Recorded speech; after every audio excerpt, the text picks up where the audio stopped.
Coming to you live from the shadow of the big house, it's IT4U. Tips and tricks on ITS tools, products, services, and more with your host, Jean Mackey.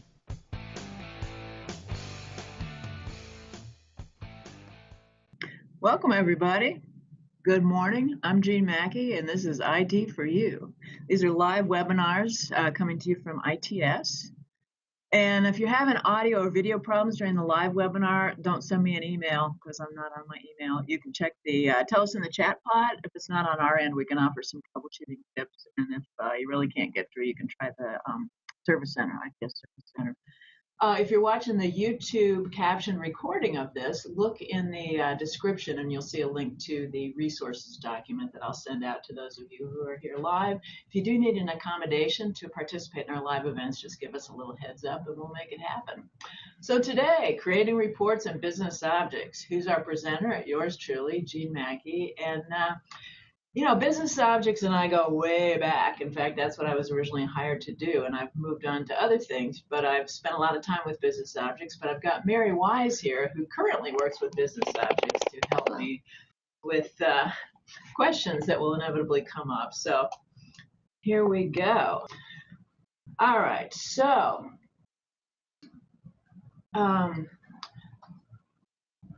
what I'm going to do with your feedback, because a lot of you gave me some excellent feedback about what you like from this webinar, and I can't do everything that you would like in this webinar because it takes more than 45 minutes. It's kind of a complicated tool, but what I have done is I've taken your feedback and I've shared it with the IQ team because they're responsible for this stuff, and we're going to be putting some training together, and I'm going to do some more IT4U sessions on Business Objects. So today what we're doing is creating reports from scratch in Business Objects. So I'm going to create 3 simple reports.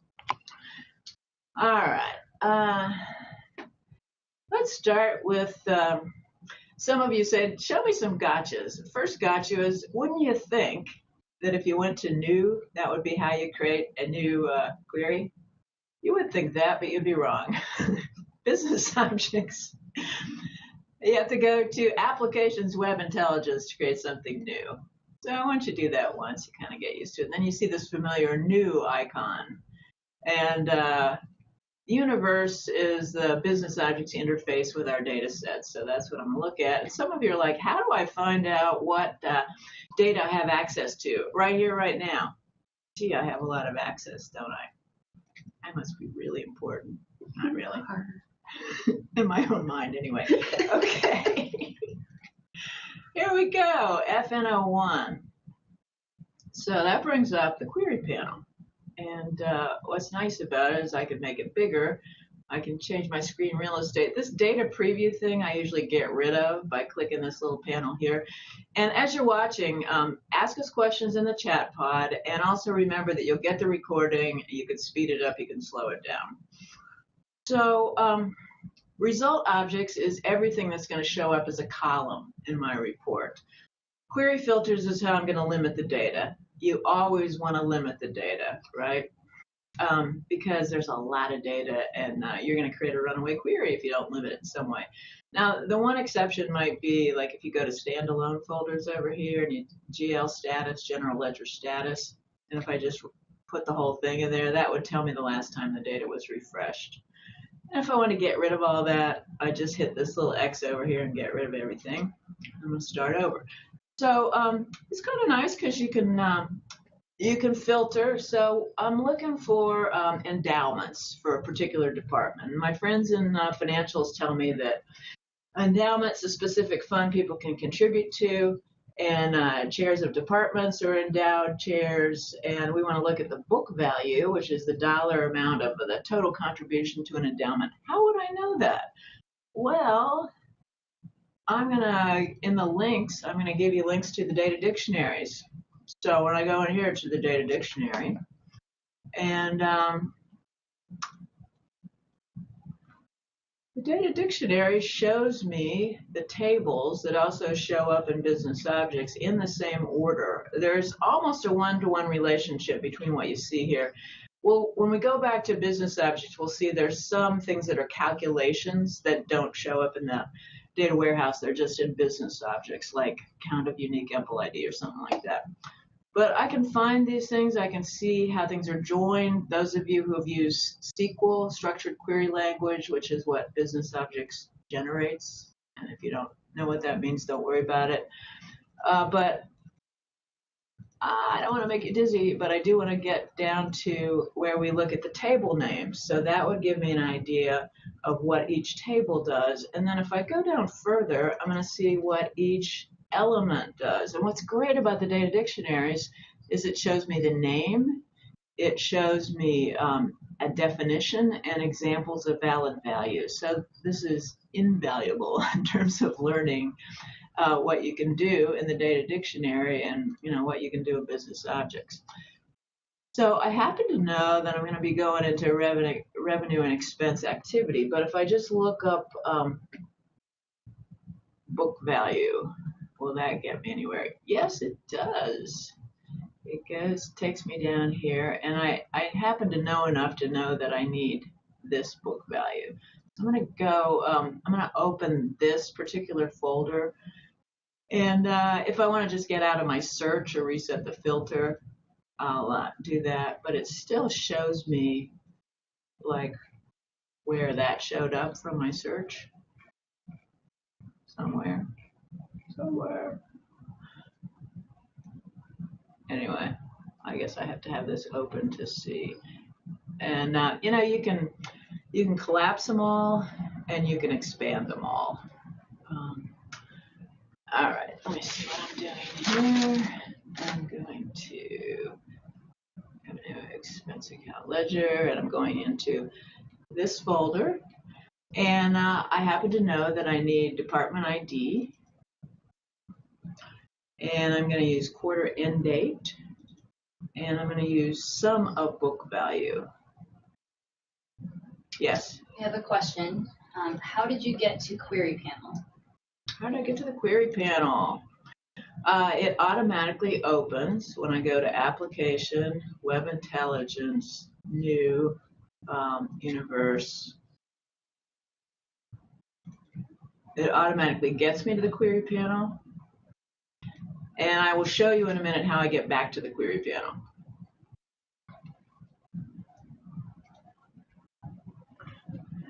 Okay, so back to my little table here, depth ID, quarter end date, sum of book value. How am I going to limit my data? Well, what's nice about this is that if I have something in result objects, I can take it and drag it and make a, there's a lot of questions. Crystal asks, for the data dictionary, was there a link in business objects? It's not a link in business objects to the data dictionary. I'm sending you links to the data dictionary on the ITS webpage. The data dictionaries are something that we here at ITS maintain. The default for this is the ways that I'm limiting my data. So when I'm in the query panel and I'm limiting my data, the data that I'm excluding from my query doesn't come into the query at all. It's not going to be in the report. Once I get into the actual report, there's other ways I can filter the data. Another question. Andrew asks, what is the difference between book value and sum of book value? Sum of book value is a calculation. So that's something that was created in the data warehouse, right, Mary? Mm-hmm. Yeah, so sum of book value will aggregate the book value if you get multiple rows. So if I just did book value, I'd get a whole bunch of rows and I'd Right. have to add them myself. Right. And whenever you see, if you have really good eyesight, you see that this orange guy is a ruler. So these are calculations. Anytime you see that ruler that were created in the data warehouse, within business objects, within the business objects universe, which is how business objects connects to the data set. Now what I've done here is I've created a prompt, so it's going to ask me every time. So if I'm creating a prompt where my depth ID is going to change, it's handy for it to ask me every time. If I don't want it to ask me every time, I can put in a constant here. And quarter end date, I'm also going to drag it down here. And also, let me just show you a nice thing when you're looking at somebody else's query. If if I click this, it shows me where it is. Even if I like close this, that's handy. So I can see where things came from, because when I'm working with an existing query, and even when I'm creating a new query, it's good to stay in the same folder if I can, because things are grouped logically and the query is going to run better if I can work close. If I can get everything in one folder, I'm going to have a faster running query. Okay, so quarter end date, these are my different operators. So I want something that's greater than, and I'm going to pick from values from a list. And I'm just going to go like, so I can see a little bit. If I didn't see a value I expected to see, I could refresh the list. I'm going to click OK. And I think I'm going to go ahead and run it. And it's like, well, you asked me, you told me to ask you, Gene. And I'm like, okay. Now I can search down here. I think if I search on Ford, because I want the Ford school, let's see if that does anything. Yeah, it does actually. And I can move this over so I can see more. I want the Ford School of Public Policy. So I did a search on that. And that's what I got here. Hit OK. And here I am. Here's my report. Now, if I wanted to get back. Do you want to widen that so they can see the numbers? Widen it so I can see the numbers. What a great idea. Auto fit. I did it. What did I do? I did a right click and I selected format, and then I'm doing auto fit. Hey, that looks better. You can also, sometimes I have trouble getting those, little directional arrows. So sometimes I'd rather just do a right click and format and do that little auto fit thing. One of my tips, because one of you said, tell me the things you wish somebody had told you. One of the things I wish somebody had told me when we got this latest version is to right click whenever possible, because we've got all these tabs up here and you can't always predict like what's going to be under analysis versus formatting. But the nice thing about right click is it's contextual. So if I get my mouse so it's selecting the whole table, I could format the table. If I click on a particular cell, I could format the cell. Now, the way BusinessObjects works is whatever formatting I apply to anything in this column is going to do, it's going to apply to the whole column. So let's say I wanted to do format. Oh, I should have done format number is what I should have done. Format number. And maybe I don't want to see, maybe I want something like this where I don't want to see the decimal points. So it's going to do that to the whole column. It's not like an Excel where you could do something to a specific cell. Now, I can do conditional formatting if I wanted to do some kind of alerter, but I'm not going to get into that right now. Do you have anything you want to say about this so far? Just that when you get that pound, pound, pound all across the screen like Jean had when she originally ran the query, all that means is that the number is too big for the default column width. So you just need to reformat it to make the column wider. Mm-hmm. Thank you. Now, one of the things that is annoying about BusinessObjects is the difference between reading mode and design mode. So if you just click a report and open it, you're going to end up in reading mode. And then you're like, where the heck is, how do I get back to the query panel? There's nothing here. You have to go back to design mode. And then you get this cute little can. Here's the refresh button. Here's the edit query button.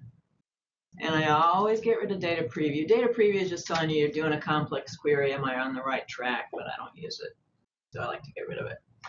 Let's say I decided I wanted to add department desker.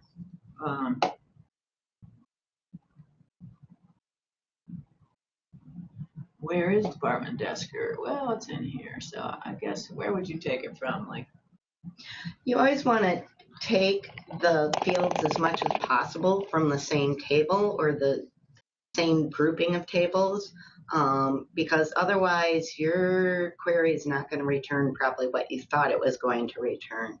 So Here, I think you were going from endowment share. Yeah.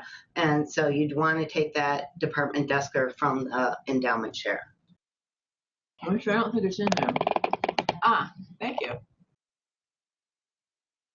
Now, the first time you create a query, it matters the order of the result objects. That's the order they're going to show up in your table. When you go back and edit it, that's no longer true. All right, so I've just added this. I'm going to run the query again. I'm going to use the same department ID. Well, where the heck is that I just added? Well, business object is like, I don't know what you want me to do with the new object. So I go over here. This is all the available objects from my query. You can check these different options out, but right now I just want to see, oh, I got department desker. How about if I just put it here? Now, if I have trouble with that, here's the undo key. I might just do a right click, insert a column on the right, and sometimes it's just a little easier to make that work. Do you want to talk about it swapping out versus dragging over the ends? Yeah, so if I want to swap these two, it doesn't work very well. No, I meant when you're dragging from here, if you drag it directly over department ID, it replaces it versus. Good point. So if I go back here, and if I took department desker and I dropped it right here, oh gosh, I lost dept ID. So you just have to be a little bit careful. And one of the things I gave you was the Business Objects intro course, and actually I have a whole simulation that goes through all the formatting stuff that I'm doing today. Yes? Chad has a question. During this presentation, will there be guidance on how to use business objects to query student data? Yes. No, you're going to do 3. That is one of the 3. Yep, I'm going to do one on student records. Let's see. If I wanted to print this, I would hit print and it creates a PDF. I could also export. I can export the whole thing. I can export as Excel. If I have multiple reports, I can export one or many. If I want a different report, I could duplicate it, or I could add a report. Maybe I just want to see 2 things over here. So I just drag them here, and I could do something else with that. I think I'm now going to go to student records. Okay. I'm not going to save this, but if I saved it, I would do this, save as, and I'd put it in my folder, my favorites somewhere. I could create a new folder if I wanted to. I could give it a name, but I'm just going to get out of it. All right, so now I'm going to student records.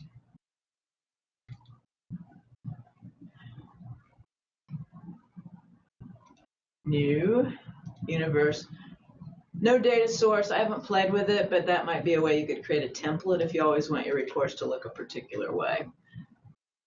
If you ever just want to mess around with business objects without worrying about data, you can try eFashion, which is a demo universe. I used to teach on that when I did stand-up training. All right, now we're in student records, and I want to see students who are registered for an academic career for a particular term. Now, one thing I want to show you right now is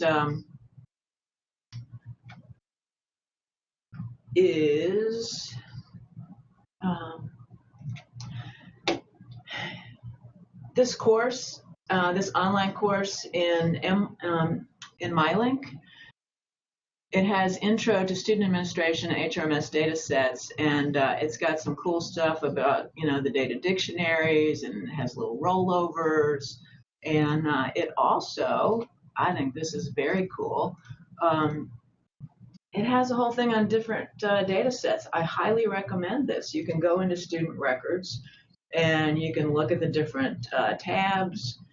You can see a little bit what it's about, some important information, effective dated options. We can't really get into that, but that's something you really need to know with both student HR data. Anyway, I just want to put in a plug for that, and I'm sending you the link to that. All right, so where am I going? I happen to know I'm going into enrollment, student career term. All right, what are these guys? These are measure objects. So you're not going to find count of MPL ID in the data dictionary. These are things that were created within the business objects universe. All right, so what am I getting to here? Excuse me. ACID career. I know I want that. ACID prog primary. ACID plan primary. Term. I want count of unique MPL ID. I don't want the dupes. And I want term desk or short. How am I going to limit my data? Let's get rid of this guy. Term. I just want one term. And it doesn't matter in list or equal to, unless I'm going to share this with somebody else and I want to make sure that they only pick one term. If I put equal to, it forces that. Pick from a list. And what do we want here? How about another little tip? These M1, 2, 3, 4, that's the med school. So don't want those. Unless you're the med school. Very excellent point, Mary. Which some of you might be. 2160, registration. I want people who are actually registered. If I double click reg status, it's going to end up in result objects. Again, everything in result objects is going to display as a column in my table. But this is how I'm limiting my data. So one thing that people often don't realize is if you're going to filter on a column, you don't have to bring that column as a result into your query. Yeah, I can get rid of active careers. Right. Sorry, I interrupted you. It's okay, I was done. When I create a prompt, there's a little option here, see prompt properties, so I could put in my own text. Do I want prompt with a list of values? I want to keep the last I select, so you have some options there. I think that's it. I'm going to run it. Oh, for those of you who have used structured query language, and if you wanted to see what it looks like, that's right here. Sometimes I can use it just because once you learn to read it, student record, data warehouse, student card term, you can start to figure out that this is a table and that's an element, stuff like that. Actually, could you bring that up again? Just Sure. a quick tip. This is where if you did drag something in from the wrong folder, you could kind of figure it out really quick, because if you look at that from there, you notice the way Jean has the query right now, she's only hitting one table. And if she had dragged in an object, say the ACID career from a different folder accidentally, she would have a lot more in that from clause. And so if you think you're dragging things from one or two folders and you go to that view script and you see there's a lot of tables in that from clause, that may be a good clue that one of your objects you dragged from the wrong folder. True, and then I can also just do a quick, where the heck are they? Yep. Yes, Rudy. Trisha asked, are there any webinars for beginners? There's an online course for beginners, which I sent out. It's a complex tool, and and again, you're going to have the recording. You can pause it, you can slow it down, but yeah, we have people at different levels. So hang in there, and some of this is going to stick. All right, I'm going to go ahead and run it. ACID career. Did I put a prompt on that? Apparently. Apparently I did. I think I wanted undergrad engineering. Yeah. So it's nice because it's got the description there. And it's also nice that she was able to type it in lowercase and it still found it. That is a nice thing.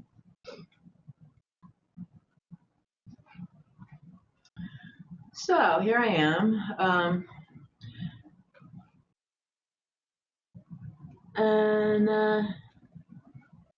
what can I say? Let's say I wanted to do a little bit of formatting. If I do a right click on academic career, I could set it as a section because it's all the same, so that can be handy. I could get rid of this. I could set that as a section. Huh, okay. And then, acad primary, that's what I did. Mm-hmm. Okay, good. So if you want to kind of get an idea of the structure, if you go under design view, you can look at the structure only, and sometimes that's helpful. So I can see that I've got a section here and a section here. Yes? I have two questions. One from Kathy, why did I get a blank report rather than it prompting me for the acad career? Probably something you didn't do quite right with the actual prompt. So if I go back to the query panel, which is going to do real fast because BusinessObjects is never slow. Never, especially when you're recording. Yeah, especially when you're trying to show something. Oh, feeds don't fail me now. Ask me another question while we're...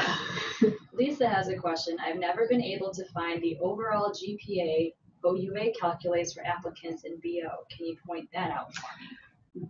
That's really... still out of scope, but... Yeah, that's really a question for a data expert. Let me get back to you on that. I believe it's actually in the evaluations, not in the academic history, but that's the quick answer. And guess what? I seem to be... Here, I'll use my handy pre-baked.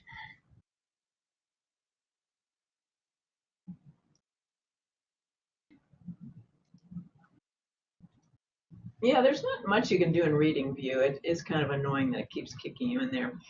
But let's see, I'll add a report. I'll go over here. I'll just bring in everything. Yeah, I'll do what I did before, set a section.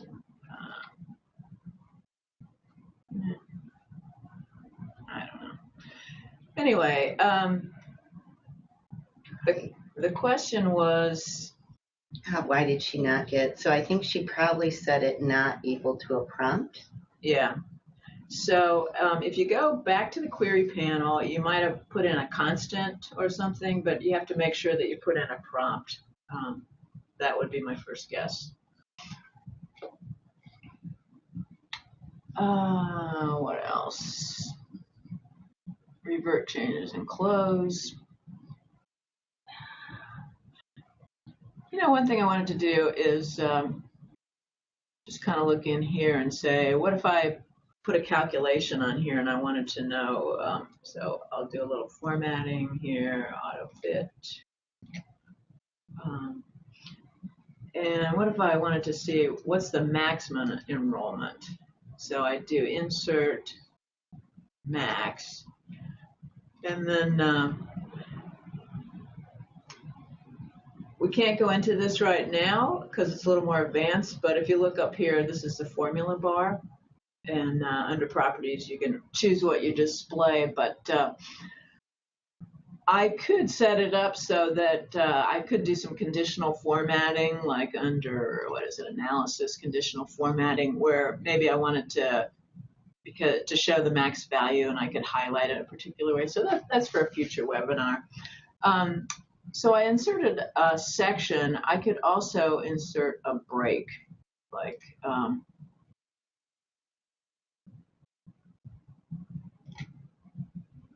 so I could get I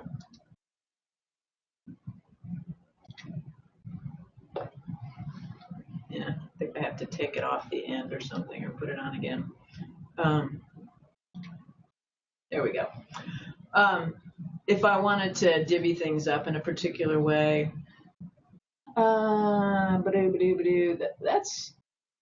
that's the main thing I was going to show on that query, and I was going to do one more in HR01. Are there any questions before I move to the third data set? Yes. Annie says, this report is helpful. I'm following along with my own report on my second screen. If I wanted to expand out this report beyond the count of unique EMPL ID to actually see which classes all the UNN students were registered for during the 2160 term, what would I do? This would help a lot in projecting numbers for course enrollment for the next term. I think I'm going to have to get back to you on that, but I will. You would go to the student enroll table and the class table, which are in that same folder, I believe. Enrollment. So you've got student card terms, student enroll, and then I think further down you have the class table, which is where you will get the actual subject and catalog number. So math 101. Is class in there? Yeah, right there. And I do want to point you back to that online course, because that will tell you what the different tables are for. Right. Okay. What was the name of that online course? MTE 200. Introduction to Student Administration and HRMS Datasets. It's an excellent course, and for student and HR, it really gives you an excellent introduction. So, highly recommended. The thing that's a drag is everyone, you want to be able to grasp this really quickly, and it's just not simple. It takes some investment of time, and that's just the truth. But given how excited everybody was about this, I am making a commitment to get you more, at least within my venue, to get you some more training. Okay, so this time I want to know job descriptions for my department with a count of how many. Change my real estate here. And I happen to know that I want to go to the job table under job data. And again, if I went into the HR data dictionary, I could see, I don't want to make you dizzy, but I could do a search on job. Oh, there's the job table. Where's the next time job shows up? I mean, there's a lot of job stuff in HR, not surprisingly, but let's say, for example, yes, go ahead. Angie says, can you please show how to remove the sections and breaks and how to create subtotals? Okay. I can do that, and we'll do that in just a minute. Okay. So, count of distinct EMPL ID. I need a pointing department and desker, and I want job code. I can either double click or drag, and then I want regular temp. I want to see both regular and temp employees, and then my friend Mandy did something very cool, which is and I'm sharing this with you also. Specifically, Mandy works in auditing, and she actually did this very nice. It's part of some presentation that she does, and please don't ask her for help because she's not in a position to do that. But I'm going to share this with you because she talks about effective dating, and we're not just talking about your social life. Oh, sorry. Okay. Leave my personal life out of this, Jean.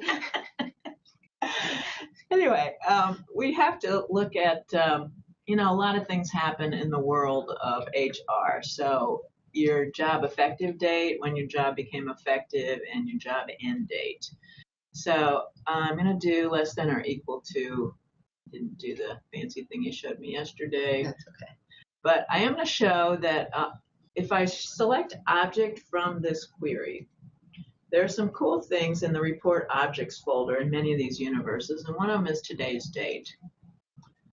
So the job effective date is before today, and the end is greater than or equal to also today. So this is always going to put the current day's date into the query. Which is So very it's not handy. going to hard code 127, what is today? 130, 2018. It's going to put whatever the current date is. And I'm told by my friends in HR that this job code, different from pattern, removes people who have a job code, but they're more like a survivor of an employee or something like that. So this is just something, yes. Crystal asked, is possible, could you talk a little bit about standalone reports? Standalone folders are ones that aren't connected. The standalone folders, I assume that's meant. Yeah. And it just means that if I'm going to pull something from a standalone folder, I'm going to have to do it in a separate query and connect them because they're not already connected. It's usually kind of lookup data that you might want to just view on its own without connecting to the rest of the universe. Usually these standalone folders are also joined in to the rest of the universe and are subfolders in other folders. So department table, there's all kinds of departments in HR. There's funding, there's appointing, there's admin. And so it's joined to each of those different kinds of department in the regular data.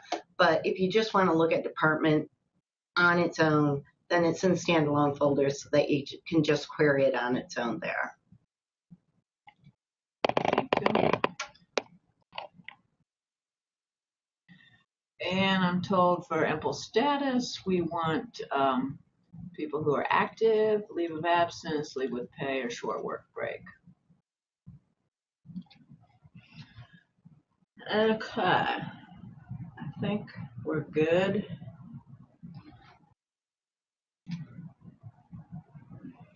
And I'm going to want max sequence. And again, I'm going to point you back to that course to learn more about effective dating. Now, I think what I want was my very own department.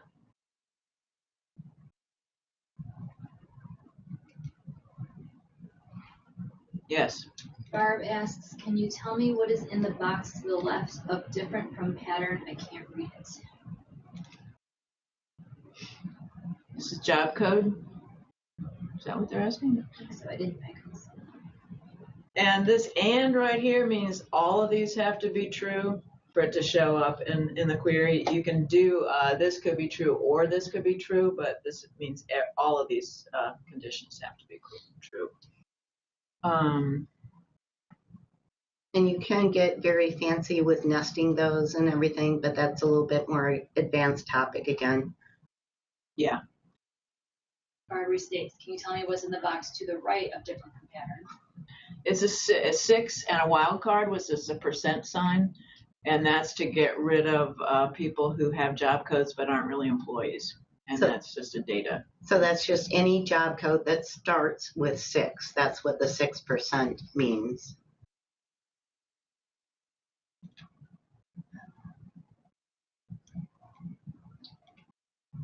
Anjali has a question too. Can you show how we can create a report with vendor journal detail by accounting periods for a fiscal year? I can't in this report, but I will follow up. All right, so count. I didn't really want that over here, so I'm going to put it over there. I'm going to put a break on this, and then I can show you how to remove a break. Break, add break. And the break isn't going to do much because it's all the same appointing depth ID, but I'll put a break on this, and we'll see how that goes.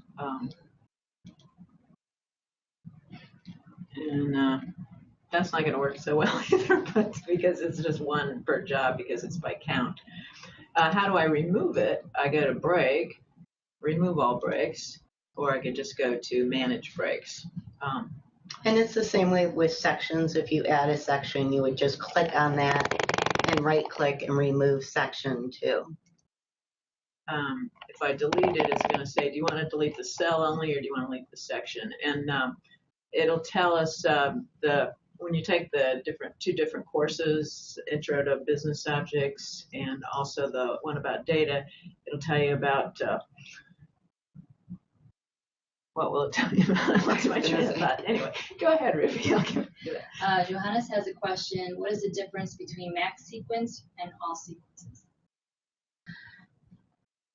This is kind of an advanced topic, so I'm going to answer really quickly, but go see that course that Amanda's presentation. So you can have multiple actions on a job or other things in Pathways that occur on the same day. So they have the same effective date, but they have sequences for when they happen. And so max sequence gives the maximum sequence within one day, and all sequences will show all sequences that happen that day.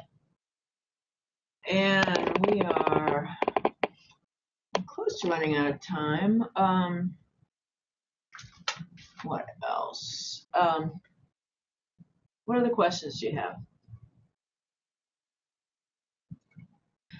Did you want to talk about preferences? Remember we mentioned that yesterday. Yes, let me get out of this and let me get out of this And that. and go back to the launch pad. Yeah, so let me move myself here. Preferences is important. That's on the Business Object Launchpad where you end up when you first log in from Wolverine Access. What do you want to say about this? So there's a way,